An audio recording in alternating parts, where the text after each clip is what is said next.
Olá, meu nome é Débora Piquete, sou coordenadora do Consultivo Trabalhista do Duarte Tonetti Advogados e hoje nós vamos falar um pouquinho sobre reforma trabalhista. Um dos pontos mais importantes da reforma trabalhista é com relação ao legislado versus negociado. Atualmente, o que existe na legislação prevalece a qualquer negociação havida pelo sindicato. Com a reforma trabalhista, muda um pouco esse cenário. O que for legislado vai continuar valendo da mesma forma, porém, o que for negociado com o sindicato prevalece. Ou seja, havendo divergência entre o negociado e o legislado, prevalece o negociado. Atualmente, as empresas, os empregados, são obrigados a recolher um valor destinado às entidades sindicais. Pela reforma, esse valor continua sendo cobrado, porém, ele somente será devido caso haja autorização da parte. Caso contrário, não é obrigatório o recolhimento.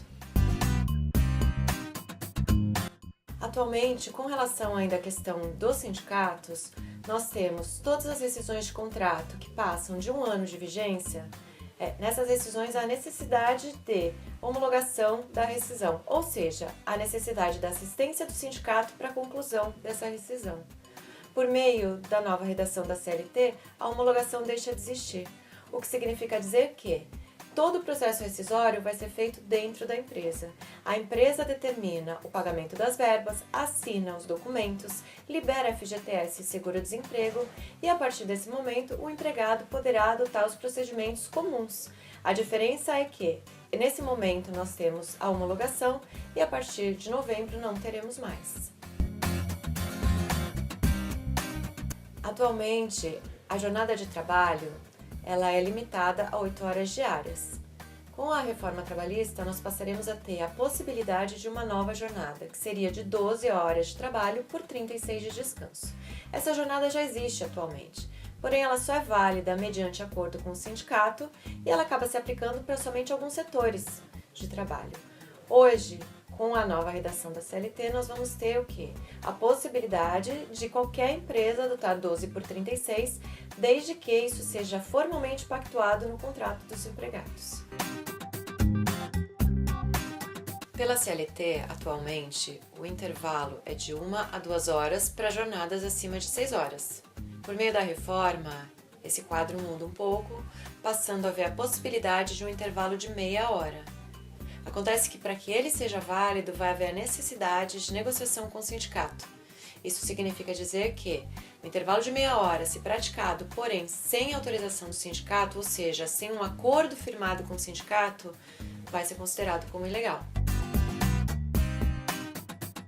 Pela CLT atualmente, o empregador tem que conceder as férias de forma única, ou seja, não poderia haver um fracionamento das mesmas, a não ser em casos excepcionais.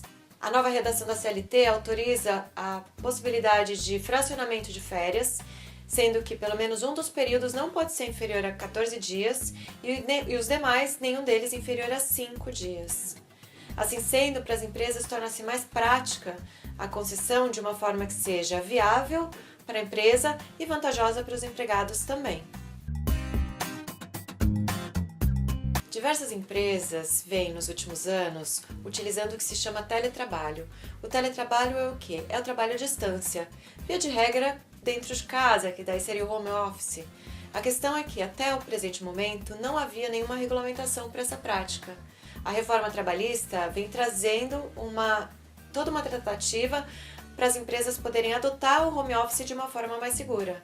Lá existe a questão de jornada, que inclusive passa a não haver uma forma de controle, ou seja, a CLT autoriza o home office, mas havendo home office não existe a necessidade de controle dessa jornada.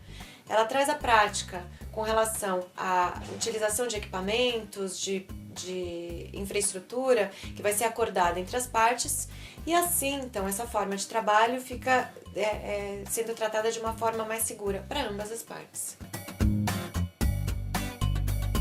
Nós vemos em muitos casos empregados que, descontentes, pedem à empresa para que sejam dispensados.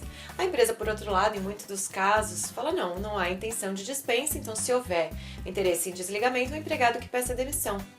A nova redação da CLT traz uma opção para um acordo entre as partes, que seria o acordo para rescisão.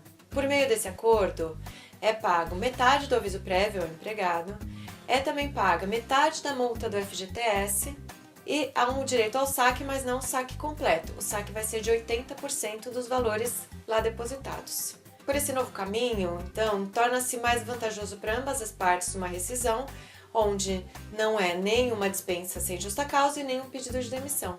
Por um empregado, essa nova tratativa vai ter um ponto só que não vai ser muito interessante. Não vai haver a liberação do seguro-desemprego. Então, não havendo a liberação do seguro-desemprego, esse valor que ele receberia durante o período em que estivesse sem trabalho deixa de existir. Alguns meses atrás, foi publicada uma legislação específica para terceirização. Por meio dessa norma, foram trazidos novos parâmetros para a relação de prestação de serviços de uma empresa ou de uma pessoa física com relação a um tomador de serviços. Porém, naquela primeira redação, não havia possibilidade de terceirização da atividade fim da empresa. A nova redação da CLT vai passar a autorizar que a terceirização ocorra em todos os meios, ou seja, inclusive na atividade fim da empresa. Isso vai ser muito vantajoso para as empresas, porém, com relação aos empregados, pode haver alguma questão com relação a isso. Assim, de tudo isso que nós falamos, nós podemos perceber que vai haver uma grande mudança em toda a relação empregado-empregador e vai haver a necessidade das empresas se adequarem bem como os empregados. Por fim, vamos falar da vigência.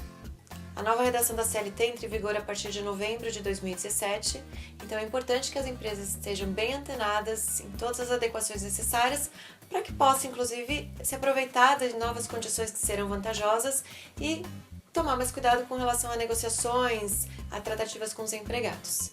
Caso vocês tenham alguma dúvida sobre o que nós tratamos hoje ou sobre esse novo cenário trabalhista que vem surgindo, podem entrar em contato conosco, estamos à disposição para esclarecimento dessas dúvidas. Os nossos contatos estão na descrição do vídeo.